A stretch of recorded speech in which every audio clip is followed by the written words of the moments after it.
오늘 말씀의 제목은 금광맥을 찾듯 지혜를 찾으라 하는 겁니다. 금광맥을 찾듯 지혜를 찾으라 하는 겁니다. 잠언을 이해하는 방법에 대해서 메인 아이디어라고 하는 책에 보면은 여러 가지로 잠언을 이해하는 방법을 소개한 글이 있습니다. 성경 해석에 대하여 우리가 잘 알아야 성경을 이해하기가 쉽습니다. 그러니까 잠언은 어떤 책이냐면 지혜 문학이에요. 지혜 문학. 잠언은 일반적인 진리를 말하지만 때로는 모든 상황에서 문자 그대로 실현되기를 의도한 것이 아닐 수도 있다는 겁니다. 문자 그대로 실현되기를 의도한 것이 아닐 수도 있다는 겁니다. 예를 들면 잠언 22장 29절을 한번 열어보시겠습니까? 잠언 22장 29절. 네, 잠언 22장 29절 보면은 자기 업무에 부지런한 사람을 네가 보느냐? 그는 왕들 앞에 설 것이요 천한 자들 앞에 서지 아니하리라. 자, 이 말씀이 있는데 이제 이 말씀을 어떻게 해석하냐는 거죠. 자기 업무에 부지런한 사람, 자기 업무에 부지런한 사람은 모두 왕들 앞에 서는 것일까요? 아닐 수 있죠. 왕 앞에 설 수도 있고 아닐 수 있다는 겁니다. 자기 업무에 부지런한 사람이 모두 문자 그대로 왕들 앞에 서는 것은 아닙니다. 더욱이 오늘날에는 왕을 갖고 있는 나라도 그렇게 많지 않습니다. 그렇다면 이 잠언이 가리키는 내용이 무엇일까요? 이 내용이 가리키는 진리의 의미는 만약 어떤 사람이 자기 일에 전문적인 일에 부지런한 사람이 된다면 다른 사람에게서 인정을 받고 보상을 받게 될 것이다 라는 내용으로 우리가 받아들일 수가 있죠. 일종의 설명법의 예로서 이렇게 잠언을 해석할 때 항상 사용하는 이해 방법이기도 하다는 이야기입니다. 또 잠언은 이제 축약된 진리의 체계로 최대의 가마를 주기 위해서 마련된 거예요. 축약된 진리의 체계, 이 말에 우리가 포인트를 둬야 됩니다. 축약된 진리의 체계로 최대의 가마를 주기 위해 마련된 것입니다. 다음과 같은 이야기가 있죠. 어떤 얘기냐면 하루 하나의 사과는 의사를 필요 없게 만든다. 이런 말 들어보셨어요? 사과 하루에 하나를 먹으면 의사도 필요 없게 만든다. 그러면 여러분 하루 하나의 사과만 먹으면 의사에게 가지 않는 것일까요? 그 말의 의미를 잘 알아야 돼요.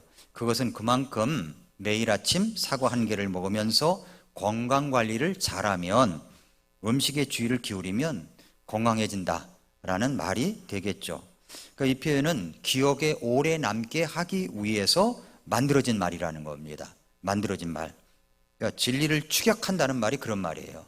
진리를 축약한다는 말은 너무 간단해서 그 내용에 관계된 잠재적 예외사항들을 다 설명하기가 어렵다는 겁니다.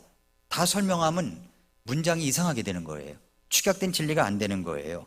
만약에 이렇게 말한다고 합시다. 하루에 하나씩 사과를 먹고 다른 신선한 과일들을 먹는다고 항상 의사가 필요 없는 것은 아니지만 대체로 건강에는 매우 좋은데 이는 설익은 사과와 살충제가 씻겨지지 않은 사과를 먹지 않은 경우에만 해당됩니다. 이렇게 말하면 이게 축약된 진리인가요? 아니잖아요. 그렇죠? 그래서 이런 식으로 만약에 잠언을 썼다면 잠언의 진리의 명료함을 잃어버리게 된다는 이야기입니다.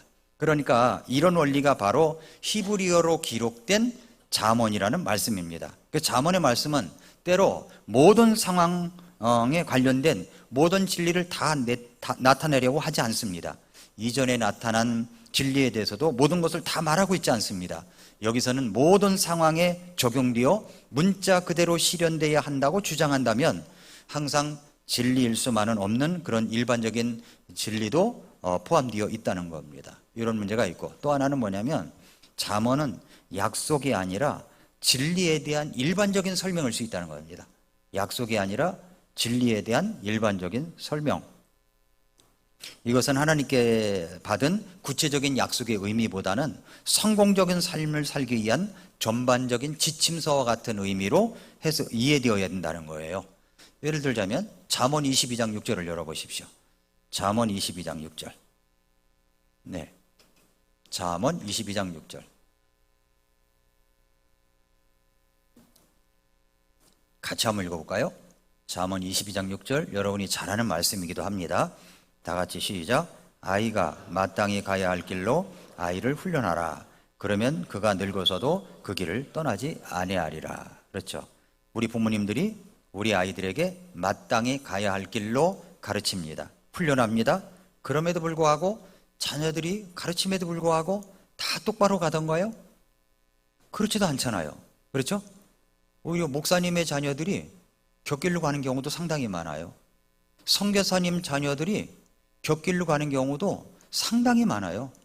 이 MK 선교사님 자녀들을 보면은 정말 안타까움을 가질 때가 상당히 많습니다. 그럼 PK 목사님 자녀들도 똑같아요. 어렸을 때부터 말씀을 안 가르쳤겠습니까? 뭐 했겠습니까? 그런데 나이가 들고 머리가 크다 보면은 내가 무슨 뭐 선교사님의 자녀로 태어나고 싶어서 태어난 줄 알아요. 목사님의 자녀로 태어나고 싶어서 태어난 줄 알아요. 막 이렇게 항의를 할 수가 있다는 겁니다. 마땅히 가야 할 길로 아이를 훈련하지만 그러면 늙어서도 그 길을 떠날 수도 있더라고요. 그러니까 이 말이 뭐냐는 거죠. 잠언의 내용은 일반적인 의미로 이해를 해야 된다는 겁니다. 부모가 확실한 신앙 가운데 살아갈 때 그들의 자녀 역시 그리스도인이 되는 경우가 많다는 것을 알 수가 있습니다. 아이가 어렸을 때부터 말씀으로 신앙으로 교육해 나갈 때 성인이 되어서도 가야 할 길을 떠나지 않고 믿음 가운데 있는 것을 볼 수가 있습니다. 일반적인 진리에 대한 설명이다라는 거예요.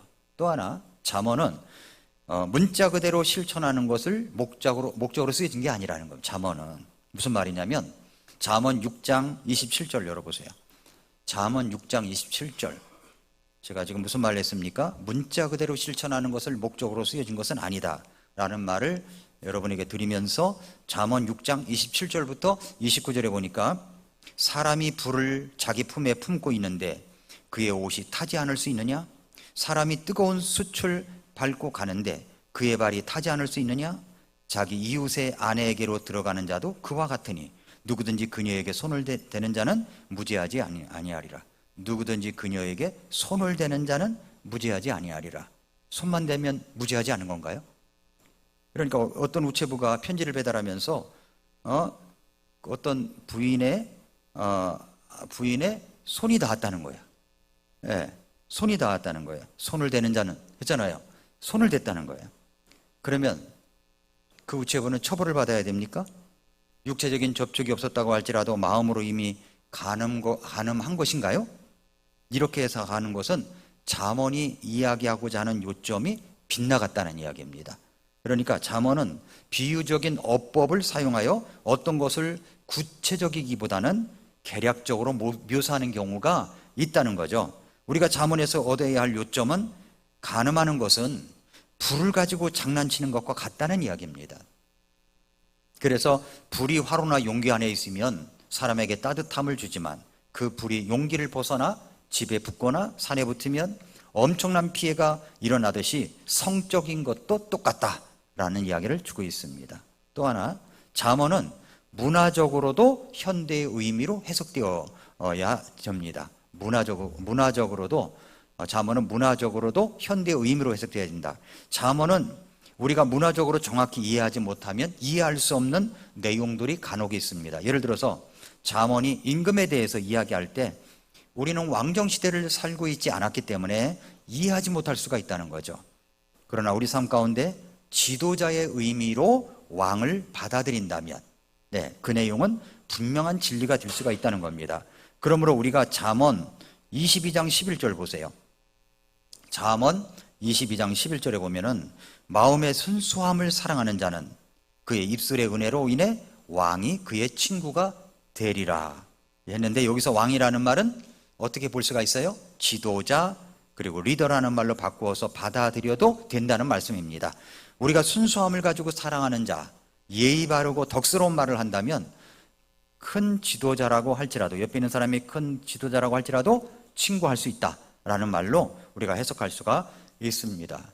또 잠언을 해석할 때 또 하나는 뭐냐면 잠언은 오래 기억되도록 하기 위해서 이미지를 많이 사용한다는 겁니다. 이미지.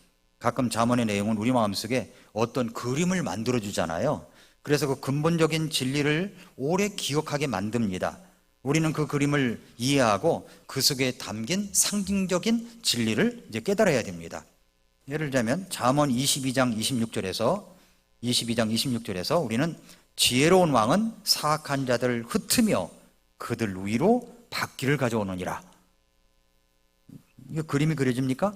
지혜로운 왕은 사악한 자들을 흩으며 사악한 자들 그들 위로 바퀴를 가져온다 말씀이 있는데, 여기서도 물론 지혜로운 왕이 그들을 흩어버리며 바퀴로 굴려버린다는 말은 문자 그대로 의미보다는 지혜로운 왕은 사악한 모습을 볼 때 절대 그냥 넘어가지 않는다는 말로 우리가 받아들이면 좋을 것입니다. 그 잠언서의 유익이 있다는 거예요. 예를 들어서 제가 신문에서 중앙일보 플러스라고 하는 신문이 있어요. 그건 종이신문을 구독하고도 인터넷 신문으로 추가 비용을 내야 구독할 수 있는 신문이 있더라고요. 근데 유익한 것이 참 많아요. 거기에 보면은 발견되면 말기라는 췌장암에 대해서 영상과 함께 그리고 이제 글이 쓰여져 있었습니다. 내용이 좋더라고요. 췌장암. 만약에 10대 암이 있죠. 10대 암이 뭐냐면 신장암, 대장암, 위암, 갑상선암, 세암, 전립선암, 췌장암, 유방암, 간암, 폐암, 담낭암, 기타 담도암이 있습니다. 10가지 암이 있는데 이 중에서 여러분이 하나만 선택하지 않는다면 어떤 것이겠습니까? 아무것도 선택하고 싶지 않다고요? 그 말이 정답이에요. 그죠? 그러나 하나만 피할 수 있다면, 하나만 피한다면 어떻겠느냐, 어떤 것이냐라고 하니까 뭐라고 하냐면 췌장암이라는 겁니다. 췌장암은 1990년대 암 환자는 저만이 1990년도에 암 걸린 사람 절반이 5년을 버티지 못하고 죽었습니다. 그런데 이제는 암 환자 중 10명 있다면 7명이 5년 이상 살아남습니다. 그런데 예외가 있다는 거예요. 그것은 췌장암이라는 겁니다. 왜 그렇게 췌장암 치료가 어려우냐? 그것은 조기 발견이 힘들기 때문이라는 겁니다. 조기 발견. 초기 췌장암은 증상이 거의 없답니다. 증상이 없대요. 소화기관이지만 음식물이 통과하는 장기가 아니라서 내시경도 접근이 안 된다는 겁니다. 초음파로도 파악이 어렵고요. 또 CT나 MRI 가지고도 절대 안 된다는 겁니다. 이 췌장은 인체의 가장 깊숙한 곳에 있다는 거예요. 위장 뒤쪽에 있고 척추 앞쪽에 있는데 그것은 아주 발견하기가 어렵다는 겁니다. 그런데 췌장암이 발병되면 절반은 전이된 상태에서 발견된다는 겁니다. 수술 가능한 경우는 10에서 15%밖에 안 된대요. 그러니까 예후가 아주 좋지 않은 암입니다.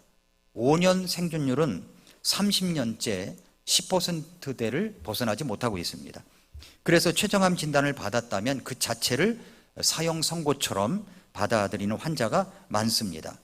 갑상샘암은 생존율이 거의 100%예요. 거의 100%예요. 그 다음은 전립샘암 100%는 아니에요. 100%는 아니에요. 근데 그 다음에 유방암, 신장암까지 생존율은 80% 이상입니다. 위암, 대장암, 모도암은 60%대. 그 다음에 간암, 폐암, 담낭암 및 기타 담도암은 생존율이 20에서 40%대입니다. 그런데 췌장암은 10%대를 벗어나지 못하고 있다는 거예요. 그 췌장암은 흔히 걸리는 암은 아니에요. 폐암, 의암, 대장암과 비교하면 발병 환자 수는 4분의 1 정도밖에 안 되고, 하지만 생존율은 매우 낮다는 겁니다. 의사들은 췌장암을 가리켜서 악독한 암이라고 표현을 합니다. 췌장암은 진행이 아주 빠르고 재발도 많고 쓸 수 있는 약도 거의 없고 성격이 안 좋은 암이라는 거죠. 아주 깡패 중에 깡패 같은 암이라는 겁니다. 위암이나 대장암보다 더 악독한 종류의 암이라고 설명합니다. 그렇다면 췌장암 생존율을 높이는 방법은 없을까요? 생존율을 높여야 되는, 생존 높이는 방법 없을까요? 있다는 겁니다. 있다는 거예요. 어떻게 하면 돼요? 조기에 발견되면 되는 거예요. 조기에 발견되면. 만약에 이런 췌장암을 미리 이제 이렇게 계속 나아가면 췌장암이 되겠다 하는 것을 3년 전쯤에만 발견돼도 그것은 조기 치료가 아주 가능하다는 겁니다. 그럼 그게 가능하냐는 거예요. 조기 진단이 가능해지면 생존율 높이는 건 시간 문제라는 거죠. 그런데 그게 가능하냐 했더니 그럴 일이 생겼다는 거예요. 그럴 일이. 무슨 말이냐면 미국 하버드대와 덴마크 코펜하겐대 연구진이 췌장암 조기 진단을 위해서 AI 딥러닝을 했다는 겁니다. AI 딥러닝이라는 것은 뭐냐면 학습을 시켰다는 말이죠. 그러니까 2020년까지 덴마크 환자, 그러니까 미국 환자가 아니에요. 덴마크 환자의 의료 기록을 대량 수집해가지고 딥러닝을 시킨 거예요. 학습을 시킨 겁니다. 그러니까 거기에 보면은 환자들이 어떤 질병을 가졌고 증상이 있었는지 면밀하게 기록되어 있는 거를 갖다가 이제 AI에다가 다 기록을 집어넣은 거죠. 환자들이 어떤 진단을 받고 어떤 증상을 겪다가 최종적으로 췌장암에 이르게 됐는지 AI가 이제 학습을 한 겁니다. 담석, 빈혈, 제2의 당뇨병, 기타 위장 관련 질병의 증상이 언제 발견해서 어떻게 췌장암에 이르게 됐는지 상세하게 들여다보면서 AI가 그것을 이제 다 학습을 한 거예요. 기록이 담겨졌겠죠? 그런데 처음에 일어난 이런 증상이나 지호는 췌장암과 관련이 전혀 없을 수도 있다는 겁니다. 어떤 특정한 진단이나 증상의 시간 순서에 따라서 어떤 패턴을 나타낸다면 췌장암 가능성이 커진다는 거죠. 무슨 말이냐면 사람이 파악하기 힘든 이 패턴이 있다는 거예요. 췌장암으로 가는 패턴을 AI가 찾아낸다는 거예요. AI가 그 패턴을 AI가 환자들이 췌장암에 이르기까지 비슷한 패턴을 따라온다는 것을 찾아낸 겁니다. 어떤 패턴이냐? 딥러닝 알고리즘으로 파악하는 것인데 어떤 순서냐면은 당뇨병. 그 당뇨병은 정말 조심해야 돼요. 그러니까 당뇨 환자들은요 빨리 고쳐야 되는 겁니다. 고칠 수 있느냐 없느냐? 고칠 수 있어요. 있어요. 그래서 당뇨병. 그렇다고 당뇨병이 다 그럼 췌장암으로 가는 거냐? 그건 또 아니라는 겁니다. 그건 아주 미세한 거라는 거죠. 당뇨병. 그 AI가 찾아낸 알고리즘이 그렇다는 거예요. 당뇨병. 그 다음에 췌장염. 그리고 등 통증. 등이 아픈 거 있죠. 등 통증. 또 등이 아프신 분들 또 무슨 불안해가지고 어쩔 줄 몰라 하시면 안 되고요. 여기 맵시백에 딱 해가지고 등에다 두고서 지금 이렇게 한참 한 시간 누워 있으면 그 해결될 수 있습니다. 등 통증. 아무튼 AI가 찾아낸 패턴이 그렇다는 거예요. 등 통증 다음에 췌장암이 온다는 거예요. 당뇨병이 있으면 암에 걸릴 확률이 0.6배 정도 0.6배 정도 높아질 수 있다는 겁니다. 그러니까 체크해야 될 것이 뭐냐면 갑자기 생긴 당뇨병, 어느 날 갑자기 생긴 당뇨병, 그 다음에 당뇨 조절이 쉽지 않은 것, 막 어려운 거, 이거라는 거죠. 그래서 대학병원 의사들이 뭐라 그러냐면은 이것은 대학병원에서 해야 될 문제가 아니라 개인 병원에서 해결돼야 될 문제라는 겁니다. 그 개인 병원과 대학병원이 조인이 돼가지고 이 문제를 1차 진료를 맡고 있는 병원에서 해야 된다는 겁니다. 왜냐하면 좀 당뇨가 있다 그러면 개인 병원에 가지 뭐 큰 병원에 가지 않잖아요. 그래서 그러니까 24에서 36개월 전에 이제 AI가 찾아낸 게 당뇨병, 그 다음에 12개월서부터 24개월 전까지는 복부 및 골반 통증, 6개월에서 12개월 전까지는 여기에 담도질환 같은 거, 그 다음에 6개월 전, 0서부터 6개월 전까지는 급성 췌장염, 그러다가 갑자기 이제 췌장암이 온다는 거죠. 자, 그러면 이제 AI가 말합니다. 당신은 이대로 가다간 3년 후에 췌장암에 걸릴 확률이 높습니다. 이것만 알아도 치료가 가능한 거예요. 이것만 알아도 미리 예방할 수 있잖아요. 그죠? 미리 예방할 수 있습니다. 췌장암 환자 생존 기간이 전보다도 지금은 생존율이 점점 더 올라가고 있다고는 합니다만 조기 진단만 가능하다면 생존율은 더 높아질 것이다 라고 이야기를 합니다.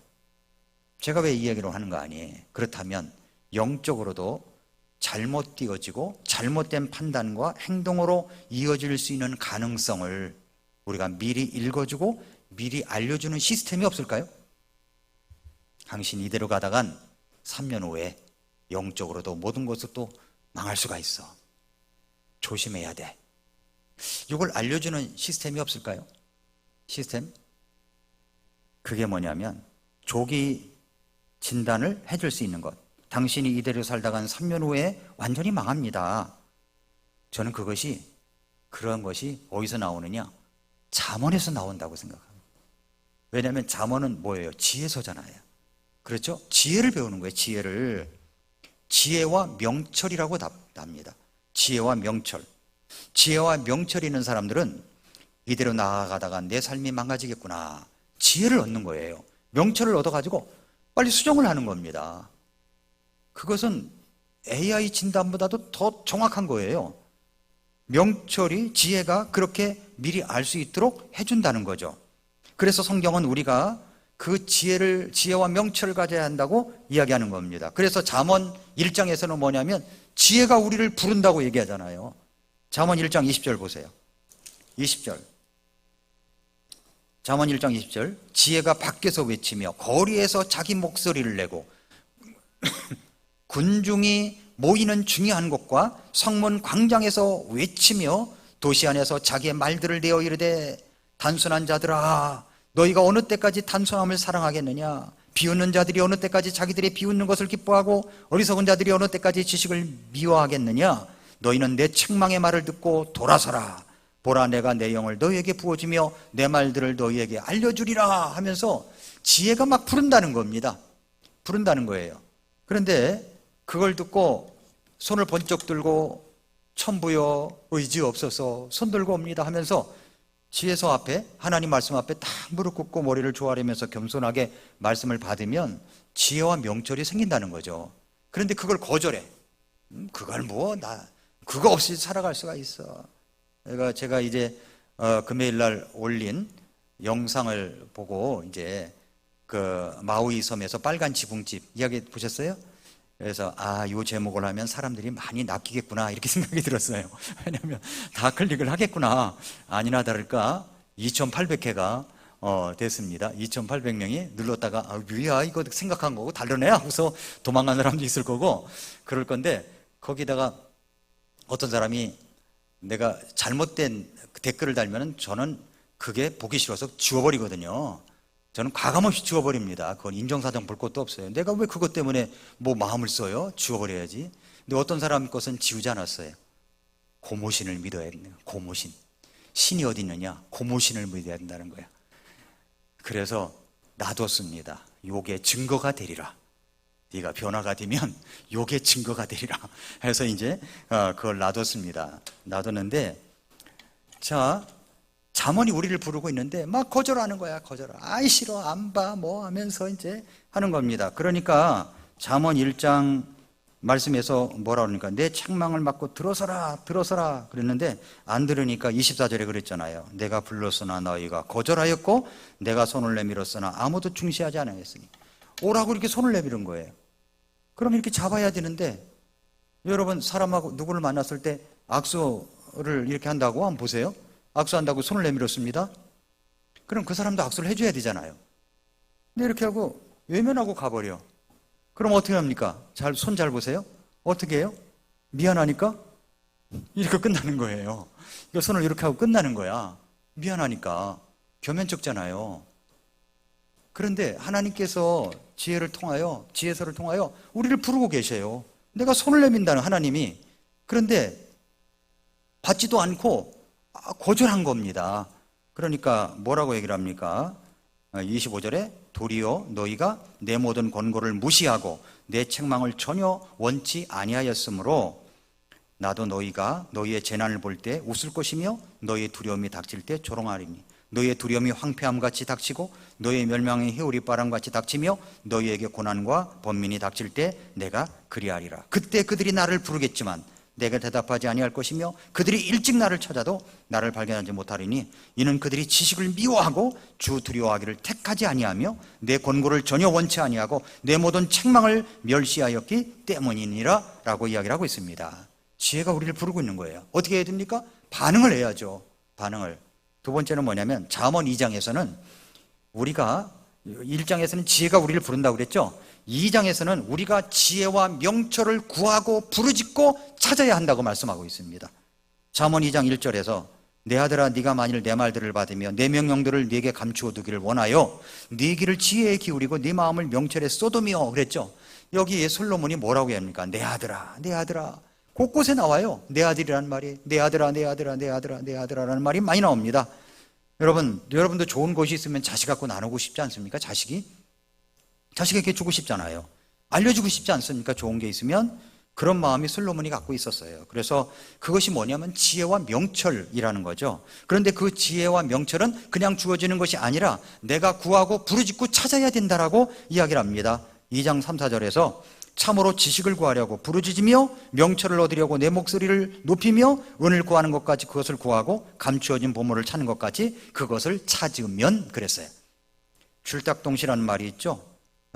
그 알 속에서 자란 병아리가 때가 되면 알 밖으로 나오기 위해서 부리로 껍데기 안쪽을 쪼옵니다. 근데 그거 가지고 힘들잖아요. 바깥에서 어미닭이 쪼옵니다. 그럼 줄딱동시 그렇게 해서 이게 깨져서 이제 병아리가 부화가 되는 거죠.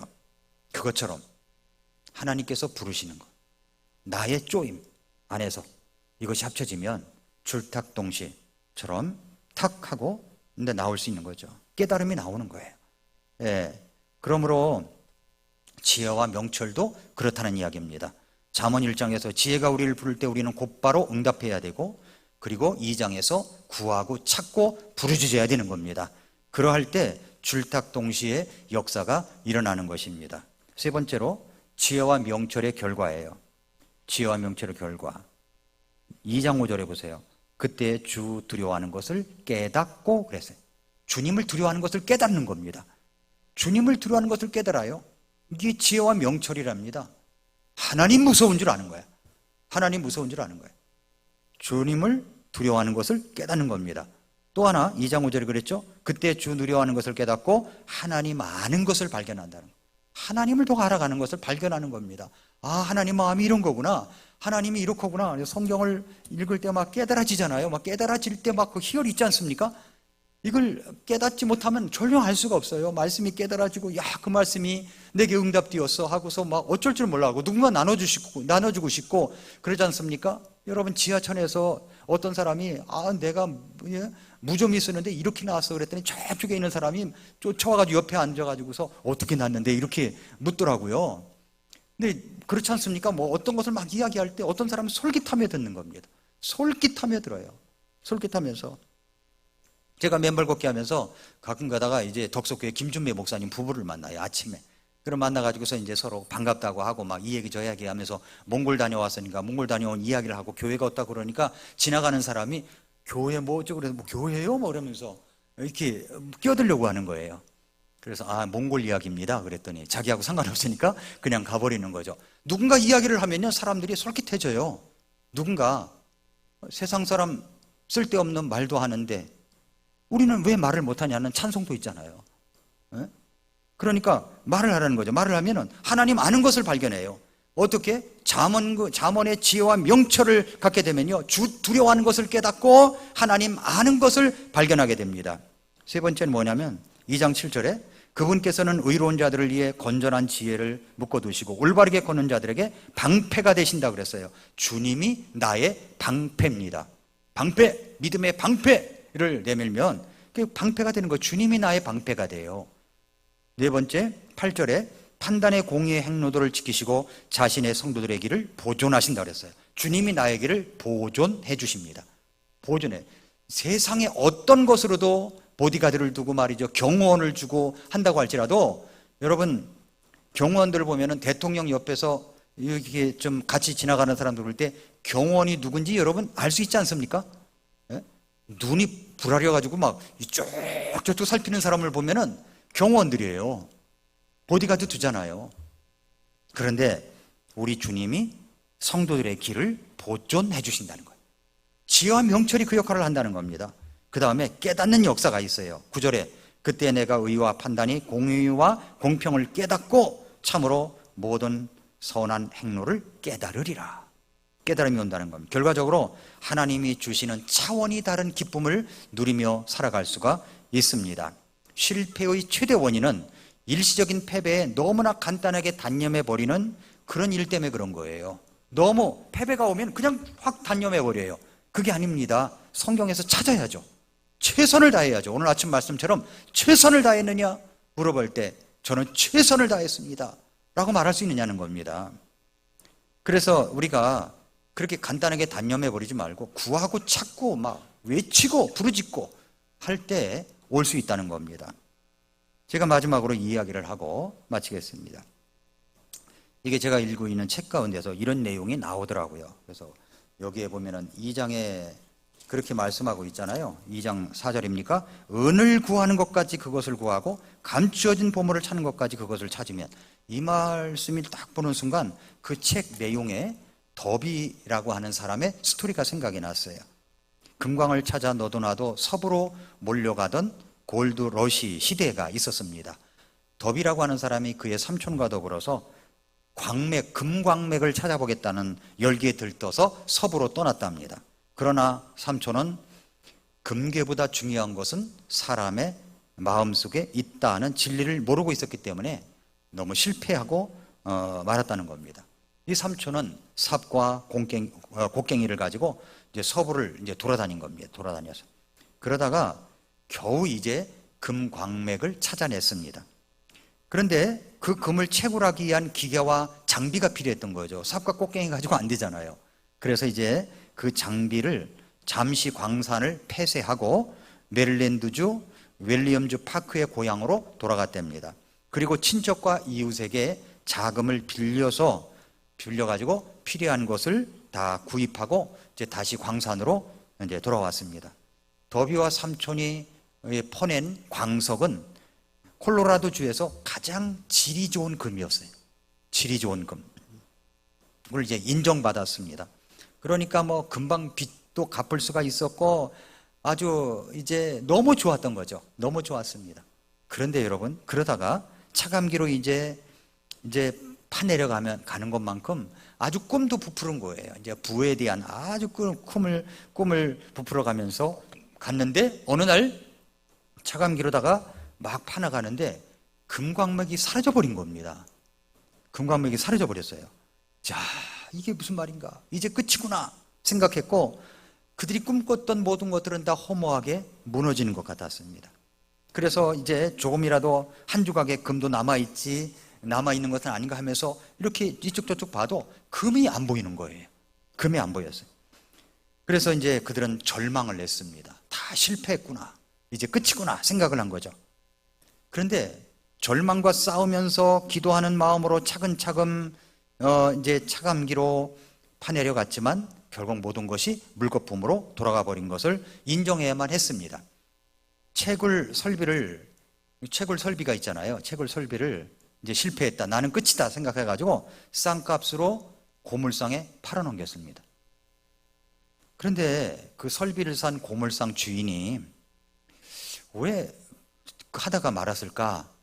왜 그랬을까? 금광맥이 안 보인다고 팔았다고 생각하니까 혹시나 해가지고 광산을 잘하는 기사를 데리고 가서 이 광산이 정말 가망이 없는지 조사해 달라고 했습니다. 그 결과 어떤 일이 벌어졌냐면 이 더비가 이 광산을 포기해야만 했던 원인이 나타났어요. 그게 뭐냐면 그 단층에 관한 지식이 없었던 겁니다. 단층에 관한 지식이 없었던 거예요.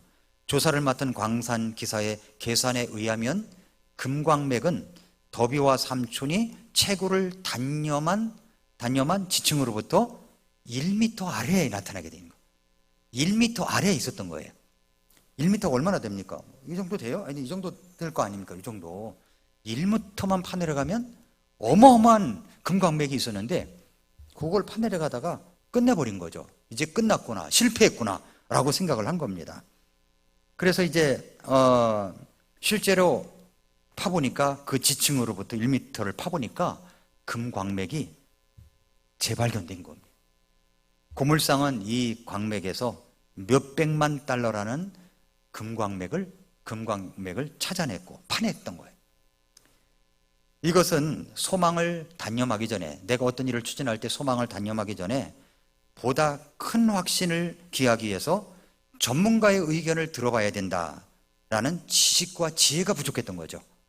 예, 광산기사를 데리고 가서 이게 진짜 끝이냐? 이렇게 물어봐야 되는데 혼자 생각에 그냥 단념해버린 거예요. 구하고 찾고 부르짖는 자에게 주실 마음의 여유를 그가 가지고 있었지 못했던 것입니다. 나중에 이제 이 소식을 누가 들었냐면은 더비가 들은 거예요. 자기가 끝났다고 생각된 지점에서 1m를 파내려가니까 그게 있었다라고 하니까 너무너무 후회를 한 겁니다. 너무너무 후회를 한 거예요. 대부분의 사람들이 이렇게 후회하며 끝냅니다. 거기에 대한 교훈을, 지혜를 찾는 게 아니라 여기서 끝낸다는 거예요. 사람들이 보통. 여러분 생각해 보십시오. 여기서 이제 자, 내가 금강백을 찾다가 1m만 더 파내려가도 될 수 있었는데 그걸 갖다 모든 기구를 다 팔고 팔아가지고 이게 자기 소유도 아니에요. 그러면 이제 그 소식을 나중에 들었을 때 배만 아파가지고 화장실만 왔다 갔다 할 겁니까? 어떻게 하겠느냐는 거죠. 근데 덥이라는 사람은 더 이상 내가 앞으로 살아가면서 그런 실수를 하지 않겠다고 다짐을 하는 거예요. 더 이상 난 앞으로 이런 실수를 하지 않겠어 다짐한 거죠. 그러면서 그는 생명보험 세일을 하고 있었는데 어떤 사람이 노라고 하잖아요. 노라고 하면 어떤 생각을 하냐면 1m만 더 파내려가면 돼, 이렇게 생각한 거죠. 노라고 할 때 1m만 더 파내려가면 돼. 그래서 금광채굴 사건을 떠올린 겁니다. 이제 틀렸다 생각이 들어도 한 번 더 파내려가는 거예요. 한 번 더 얘기해 보는 거예요. 한 번 더 얘기해보고 또 한 번 얘기해보고 또 한 번 얘기해보니까 그렇게 해서 이분이 완전히 마침내 프로 세일즈맨이 되었다는 겁니다. 그래서 더비가 금광의 실패를 거울 삼아 포기하지 않는 불굴의 자세를 갖추게 됨으로 말미암아 그는 금광산에서 잃어버린 것보다도 훨씬 더 많은 연간 500억 달러 이상의 생명보험 매상을 올리는 성공을 했다라고 하는 이야기를 하고 있습니다. 손님의 예스는 노라고 말한 뒤에 있다, 이렇게 생각한 거예요. 손님의 예스는 노! 그래서 1m만 파내려가는 거야. 그럼 거기에 예스가 있다는 겁니다. 사랑하는 성도 여러분, 커다란 성공은 사람들이 패배감에 굴복한 후 잠시 시간이 지났을 때 비로소 찾아오는 것입니다. 그러니까 우리가 어떤 일에 이건 안 돼 라고 생각될 때 거기서부터 1m를 더 파내려가 보라는 거예요. 1m를 더 파내려가면 하나님께서 거기에 지혜를 주시는 겁니다. 잠언이 그런 말씀이라는 거예요. 잠언 2장 3, 4절 다시 볼까요? 잠언 2장 3, 4절. 잠언 2장 3, 4절 같이 읽겠습니다. 잠언 2장 3, 4절 시작. 참으로 지식을 구하려고 부르짖으며 명철을 얻으려고 네 목소리를 높이며 은을 구하는 것 같이 그것을 구하고 감추어진 보물을 찾는 것 같이 그것을 찾으면 1m를 더 파내려가는 거죠. 1m를 더 파내려가면 거기서 어떤 일이 벌어져요? 5절 말씀이 벌어지는 거죠. 그때에 나오는 겁니다. 깨닫고 발견된다는 거죠. 깨닫고 발견된다. 뭘 깨달아요? 주님 두려워하는 것, 하나님 아는 것. 깨닫고 발견되는 겁니다. 깨닫고 발견돼. 왜 그래요? 6절에 이는 주께서 지혜를 주시며 그분의 입에서 지식과 명철이 나오기 때문에 그렇다라고 하는 겁니다. 그러므로 10절에 보니까 지혜가 네 마음에 들어가고 지식이 네 혼의 기쁨이 될 때에는, 지혜가 마음에 들어가고 지식이 들어가면 혼의 기쁨이 일어납니다. 그래서 이렇게 하나님께서 우리를 지혜와 명철로 도와주십니다. 사랑하는 성도 여러분, 금광맥을 찾듯 지혜를 찾아야 됩니다. 그리고 한번 따라서 해볼까요? 1m만 더 파자. 시작. 1m만 더 파보면 돼. 그 여러분의 생활 가운데서도 1m만 더 파보면 돼. 손님의 예스는 노 다음에 있다 라고 하는 것 기억하고, 내게 막힌 노라고 하는 막힌 것들이 있다면 하나님 앞에 구하고 찾고 부르짖으면, 구하라 찾으라 문을 두드리라 말씀하신 주님 앞에 엎드려 지혜를 구하고 명철을 구하면 하나님께서 우리에게 그 지혜를, 하나님 아는 것을 깨닫게 해주시고 두려워하는 것을 배우게 하시고, 그래서 오는 지혜와 명철이 있을 것입니다. 그러므로 성도 여러분, 1m만 더 파 들어가시기 바랍니다. 기도하겠습니다. 우리 한번 이 시간 기도해 볼까요? 하나님, 내 삶에 이제 끝이구나, 막혔구나, 안 나오는구나 라고 생각하는 것들이 있습니다. 하나님, 제가 구하고 찾고 두드리고 부르짖고 1미터만 더 파들어갈 수 있도록 도와주십시오. 그렇게 되면 그것을 발견하게 될 것입니다. 같이 기도하겠습니다.